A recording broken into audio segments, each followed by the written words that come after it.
Is this thing on? Welcome back to Big Mouth, and fancy seeing you here in Jew. A very welcome, my friends, and especially my enemies. Come in, sit down, no touching. I don't do the touching. And welcome to Saturday's edition of the dceu Daily. And you can continue any conversation I ignite over on my Vero at BigMouth1, over on Twitter at Movies TV Mad, and the extension of this channel is my Instagram, Big Mouth. I am recording this video on a Friday night, a couple of hours before the release the Snyder Cut Batman Batfleck hour begins, because I've been given some very, very explosive information that finally explains why release the Snyder Cut week is so pivotal and so vital. Also, it connects to a video that Grace Randolph posted a year ago. Release the Snyder Cut week is connected to what kind of film Wonder Woman 1984 will be. There are multiple cuts of Wonder Woman 1984. Every movie has multiple cuts. We learned this from Zack Snyder and all the conversations about the Snyder Cut. This video by Grace Randolph was a follow-up video she did after she told us that Wonder Woman 1984 was delayed because they were going to do a kind of flashpoint that would rewrite the DCEU and delete Zack Snyder's vision. I want us to listen to this video. As you know, I saw a test screening of Wonder Woman 1984. I now know that this cut may not be the actual edition that goes out into theatres. I'll tell you this now. The edition I saw had no flashpoint situation. It had no rewrites. So if there is a version of a kind of flashpoint involving Wonder Woman and the decision she makes, I have not seen it. But this is what Grace Randolph had to say.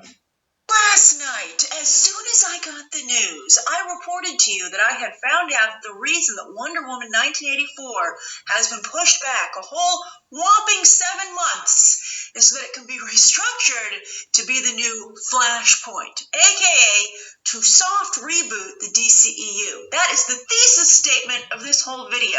Some of you took the news a little too literally. Oh, will Diana have the Speed Force? No. We're talking about a story that has Flashpoint elements, enough so that that story can never be told now in the DCEU. But the bottom line is that it leads to a soft reboot again of the DCEU. Now, some of you voiced, I think, valid concern that this could end up being another hack job, a la Justice League and Suicide Squad, where a movie is reworked very late in the game for business reasons. But with the 7-month delay, that's a heck of a lot of time. And again, with this information, suddenly that makes a lot of sense, right? Whereas before, it certainly did not. But a 7-month delay to rewrite, reshoot, and have to, basically start from scratch for a good chunk of the film, at least the third act, right? But I think with that amount of time, it's enough to do that, I think, effectively. And I think this is a good enough idea, an exciting idea, right? It made a lot of us feel a lot better all of a sudden, right? That it could work. But again, this is DC, so you never really know. Anyway, in the comments of that video, some of you also were like, Grace, what is this Flashpoint? And I'm sure that made a lot of Warner Brothers executives very happy, because if you're not familiar with the classic Flash story, well, then you won't feel so bad when they give it to Wonder Woman, as some of you already do. So anyway, let's break it all the way down as to how exactly this would work. And if you weren't excited before, I think you will be by the end of this video. It's so fascinating to see everything suddenly click into place. I love it, Walter Hamada. I believe in you. All right, so Flashpoint is an iconic Flash story written by Jeff Johns. So you know he's made sure that every Warner Brothers executive knows about it, right? And in this story, Barry Allen stops his mother from being killed. He goes back in time using the Speed Force. And by the way, of course, she's also been killed in the DC. Yes, Jeff Johns constructed the Flashpoint graphic novel. Jeff Johns co-wrote Wonder Woman 1984 with Patty Jenkins. That's important. You. But by doing so, by saving her life, he creates an alternate timeline, back to the future style, right? It's a big epic story, right? And there's so many elements to it that a lot of people really enjoy. But don't let that cloud how you're viewing this. Forget all that, right? Changing the timeline is what everyone has latched onto, DCEU-wise. And I'm sure that's what Warner Brothers executives have latched onto, because such a story would allow considerable changes in the DCEU without having to recast everyone, right? But it's going to be mostly everyone from what I'm hearing.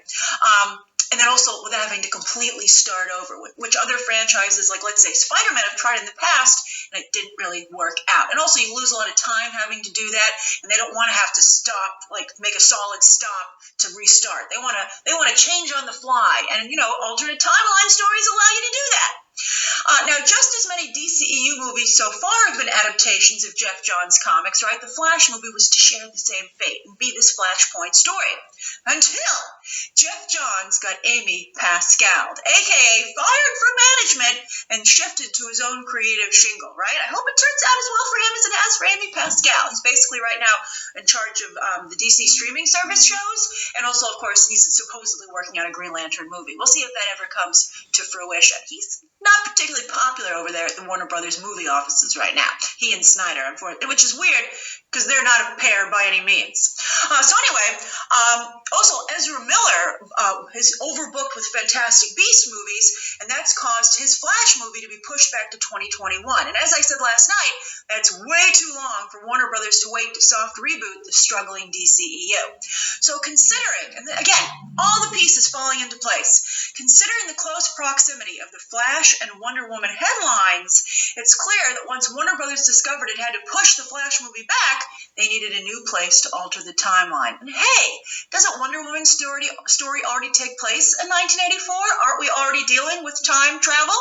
What if, instead of Barry saving his mother, Diana saves Steve Trevor, right? It's the same beats, the emotional beats. And you can see how a Hollywood creative exec would see it that way, even though it's blasphemy to some comic book fans. And they can do that thanks to, again, some reshoots and changes to the end, the very least the third act of Wonder Woman 1984. Now, these changes could take place literally in 1984, right? Although, because, she could just find a way to keep him around because he does come back, right? I've said that it's going to be Heaven Can Wait style, where he's in someone else's body, but maybe she finds a way, makes some kind of deal with a god, right, as Wonder Woman so often does, to keep him around permanently. And that changes the timeline. But as some of you, I think, accurately pointed out, Bruce Wayne would already be alive at this time. They've cast a young Bruce Wayne in the Joker movie, which also takes place in the 1980s. Superman, Clark Kent, would already be on planet Earth. Although of course he's still going to come to planet Earth, he's going to look like a different actor. But as some of you also pointed out, with the gods in play, that certainly doesn't rule out her. And I don't know. This is where it starts to maybe travel into hack job territory. It's just going to be hard to pull off effectively. But Wonder Woman at the end of 1984 could go back to World War I, to the first movie, getting really back to the future-y. Although it was fun in Back to the Future, so again, I think this could work if they really stick to their creative guns and they work hard at it. And then she could go back to World War I at the end of the movie and save Steve there. Now, does he age or does he become immortal? If she wants to go full Captain America, I think he'll stay immortal because, again, she can make another deal with a god, right? It's very easy with Wonder Woman. Whatever it takes to keep Chris Pine in play. Us fans of Pine, and there are a lot of us, I think will be pretty lax in what we're willing to accept in terms of narrative here. And then also, some of you suggested, and I like this idea, maybe in the current time period, he could assist Amanda Waller with Suicide Squad as he has in the comics. I saw some people would be like, why would Steve Trevor work with Amanda Waller with Suicide Squad? Ask DC editorial. All I know, there's a precedent for it, and it gives him something to do. So again, Chris Pine is a very, very important utilization where the studio is concerned. He was brilliant in Wonder Woman. He was very active in the first film. We know he's in Wonder Woman 84. I certainly do. Now, here's the thing, and this is an interesting thing. If there's a rewrite of time, right? If time changes because he stays alive, he could end up in the Suicide Squad movie, James Gunn's Suicide Squad movie, if this happens. Again, I don't know. That's not the kind of cut that I saw. But there's lots of variables here. I will say one thing before I go back to this video. None of us was sure if Grace wasn't just creating some clickbait or she actually had a source that told her this. I can 100% tell you that Grace Randolph was telling the truth. Telling the truth. But they never gambled. Look, when Walter Hamada came in, he wanted to delete and rewrite the Snyderverse, no question. Because it became, after Justice League, there were problems. He came in to course correct. Not delete the DCEU, course correct. It wouldn't be a course correction for me, because I love Zack, BVS and MOS, and so do you. It would be devastating for us. But for Walter Hamada, who came in after Justice League, right, he had to do something. So at the moment, without seeing this cut, this is an option. But it's not in the can yet. We'll talk more about it after we finish this video. You, James Gunn, you might get fan favorite Chris Pine. He should be lobbying for that as we speak. So just to reiterate, I don't believe the Flash will appear in the 1984 movie, Wonder Woman 1984, and this won't be the literal Flashpoint story, but it will be close enough that Warner Brothers can never make that movie, because they'll be like, oh, didn't we already do this with Wonder Woman, right? I mean, I guess Flash could run through time like he did in BVS and be the one to take Diana back to World War I, right? That seems overly complicated, and I kind of want to recast Ezra Miller. Nothing against him. I actually love Ezra Miller, but he just didn't turn out to be a great Flash. Now, taking away Flash's story could really upset some of you, and wiping away Snyder's universe could upset even more of you, which, by the way, I hear, again, is largely fueling this soft reboot, the desire to do away with the Snyderverse. Yes, by altering the timeline in the Wonder Woman 1984 movie, be it in 1984 or during World War I, Warner Brothers can recast whoever they'd like.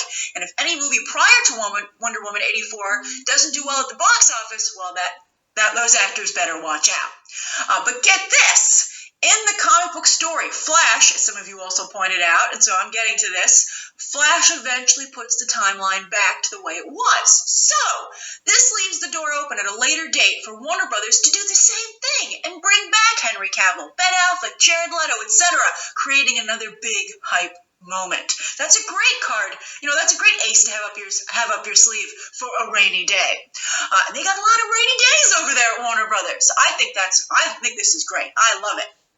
Although, I'm not the purist that some of you are, because I like Batman v Superman, and it took a lot of liberties. But I think this sounds fantastic. Now, when I broke this news last night, I referenced the Thanos snap, and some of you brought up X-Men Days of Future Past. But yes, once again, we have to accept this. The DCEU will get hit with accusations of copying other franchises. But the difference here is that they will put the pedal to the metal. This will bring about real change. So often they're like, oh, we're changing things. And you're like, not really. They're going to have different actors playing these characters. They're going to change which characters are on which team. They could bring in totally new characters that they hadn't in the past. I think it's very exciting. And they don't have to do a bunch of origin stories. They just explain it away by Diana altered the timeline, and let's just hit the ground running, as Warner Brothers very much wants to do. They want to just keep moving. So suddenly, James Gunn's all-new Suicide Squad team makes perfect sense. Shazam just got ordered into reshoots itself, as many of you tweeted me last night, maybe to incorporate some aspects here. Joaquin Phoenix's Joker could be part of this new timeline if they so choose. Matt Reeves' younger Batman suddenly is the new Batman, etc., etc. And finally, from what I'm hearing, this has lit a creative fire under Warner Brothers now that they have seen a way out of the restrictions of the old DCEU. Expect some big headlines coming very, very soon. There is a huge one percolating as we speak, but it's not far enough along or 100% confirmed for me to be able to report it. It's very interesting, though, and I'm sure I will be reporting it soon. Not like tomorrow, but I think soon. It's going to really, a lot of you are going to be very excited. I can't say anything else. All right, so share your thoughts down below, and of course, as always, you can check out some more videos right now. Well, this video really hit the shitstorms about a year ago. Now, as I say, she wasn't lying. This was an option. Now, from what I hear, they have made this Flashpoint cut. But this is where Snyder Week, Release the Snyder Cut Week, comes in. Warner Brothers haven't decided if they want to course correct, as I'm putting it. We don't think it will be a course correction, but Warner Brothers don't know if that's what they want to do now. Now, I've been telling you guys and girls for a while now that I believe Ezra Miller got his own way. In a lot of ways, that's why, in the end, it was decided by Walter Hamada he would play the Flash. I believe the upcoming Flash movie is a Flashpoint movie.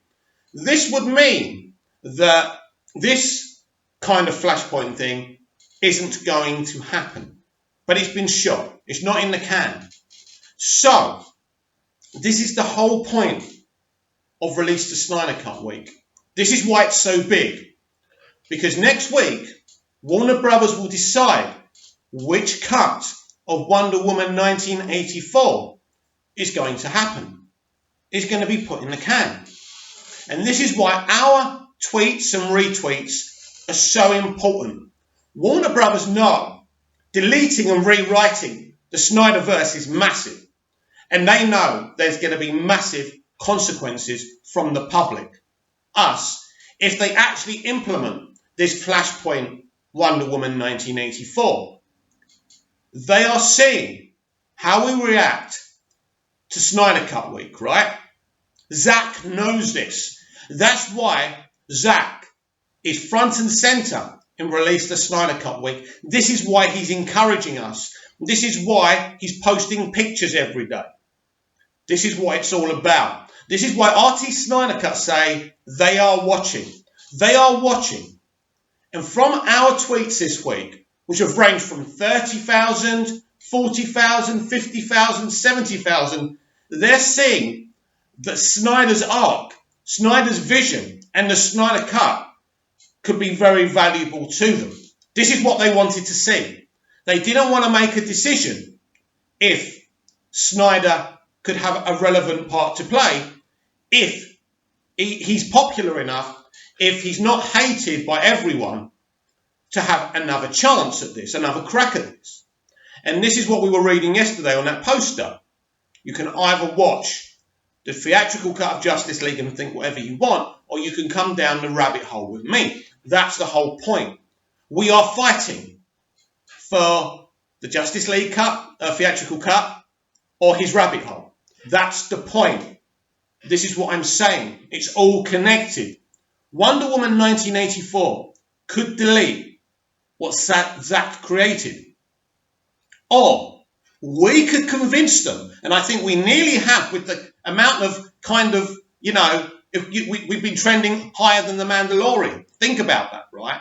So already they're seeing some value in not doing this Flashpoint thing. But we need to go above and beyond.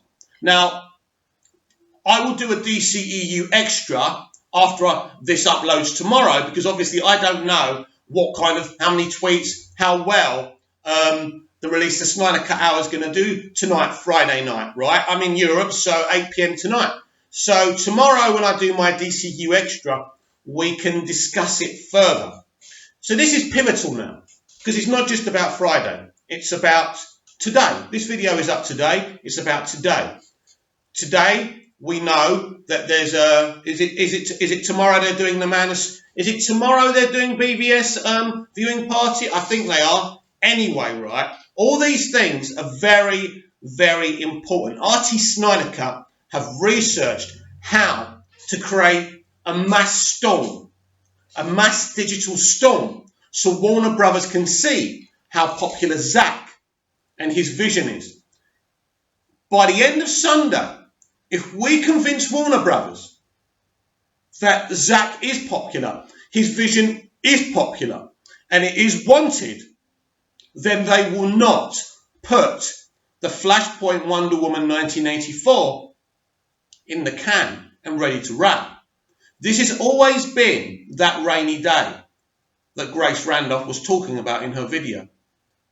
This was never definitely going to be the version, because at that time when Walter Hamada came in, he was planning a course correction.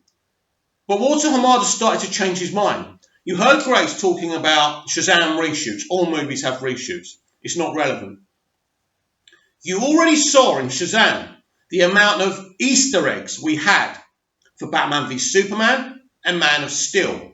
Already you could tell that maybe Walter Hamada wasn't that comfortable about rewriting Zack's involvement within the DC world of movies. And then our movement was getting bigger and bigger and bigger. They could see that, but they still weren't convinced and they still weren't ready to release the Snyder Cut. I believe that Warner Brothers and Zack Snyder have been speaking all week and for a while now, and they have said to him, we need to be convinced that you coming back is viable because of the polarization of who and what Zack Snyder is. We can't pretend. A lot of people don't like him who watch films. That's fine. People don't like me, people don't like you, that's fine. But they need to know him coming back is going to do the right type of business and not destroy what Walter Hamada is trying to build. So that is what it's all about, everyone. This is what it was always about. Grace Randolph was right. They did go back, they did delay the film to do this Flashpoint type of story, to rewrite the DCEU. Ultimately, I know what I saw. I didn't see the rewrite. It's already very interesting that I saw a test screening that wasn't a rewrite, a redo of Snyder's DCEU. That says they're nearly convinced that Snyder is still viable for the future of the DC world of films. My prediction, if we keep on going with these 40, 50, 60, 70,000 tweets, by Sunday we get to 100,000. It will eventually be announced that Zack Snyder will return to lead the DCEU movies. Now, she said an interesting thing about Robert Pattinson's Batman. Now, we already know that probably he isn't a younger Ben Affleck. He isn't, is he? Right?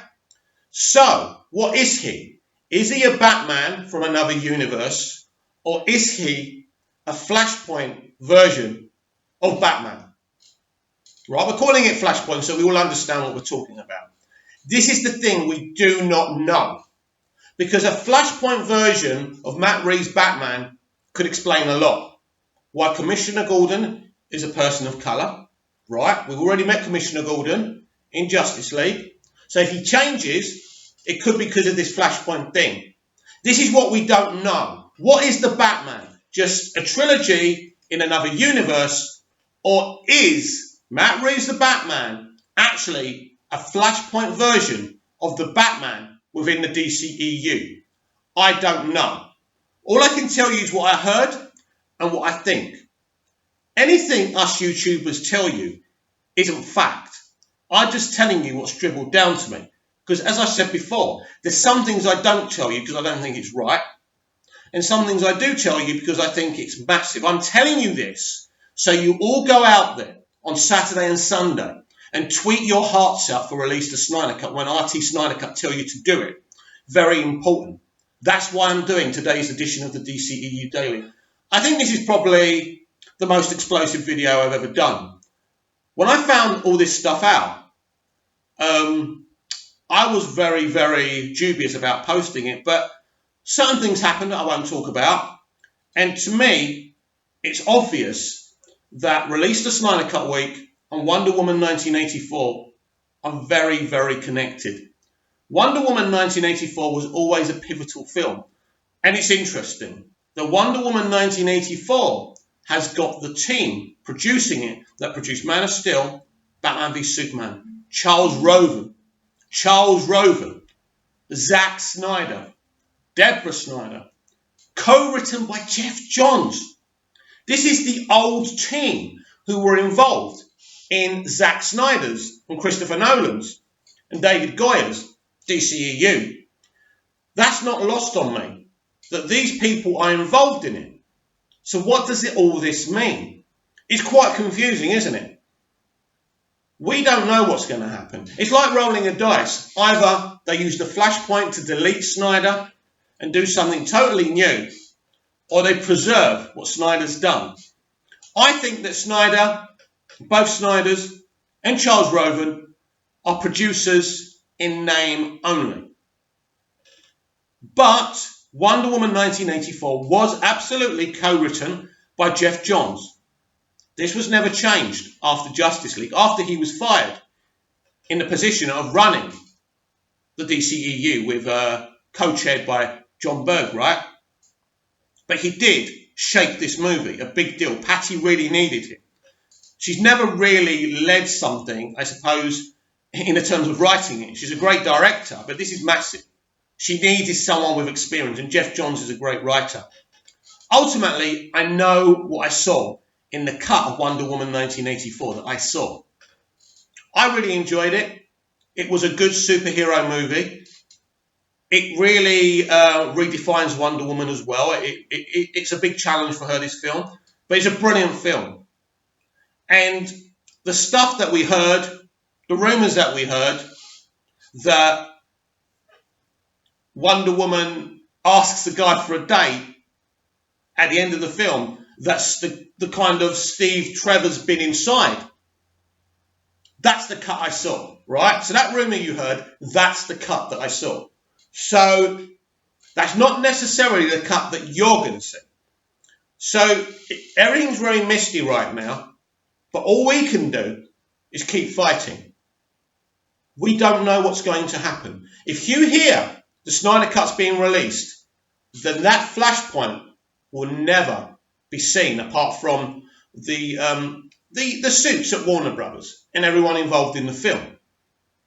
If we don't hear about that release before the release of Wonder Woman 1984, they're probably doing the Flashpoint movie.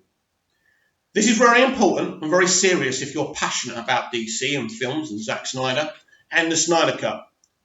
On Saturday and Sunday, you really have to play your part. I have to really play my part. I hope that this video has been some use to all of you. As I say, it's a type of video I've done very rarely. When you get some information and you don't know it's true or not. But I don't know about you, but to me, it all makes perfect sense. Why is this week so vital? Why they got us tweeting like hell for this whole week if what I'm saying is wrong? The truth is, what I'm saying is not wrong, and Zack knows this is a pivotal week. Zack's whole career is on the line here. Yeah, he could do Army of the Dead and other projects for Netflix and other streamers, but Zack was given Man of Steel. He was given the biggest franchise in the world, and to shape that. Zack wants that back, and we can get it for him, but we can't give up the fight. We haven't won anything yet. We can be happy the amount of tweets we're getting and the amount of people who have joined our party, if you like, but there's still a way to go. After Saturday and Sunday, either Zack Snyder will be no more within the DCEU, or Zack will be back. Please like, share and subscribe, share the video, share the channel, and I'll be back next time for more DCEU Daily.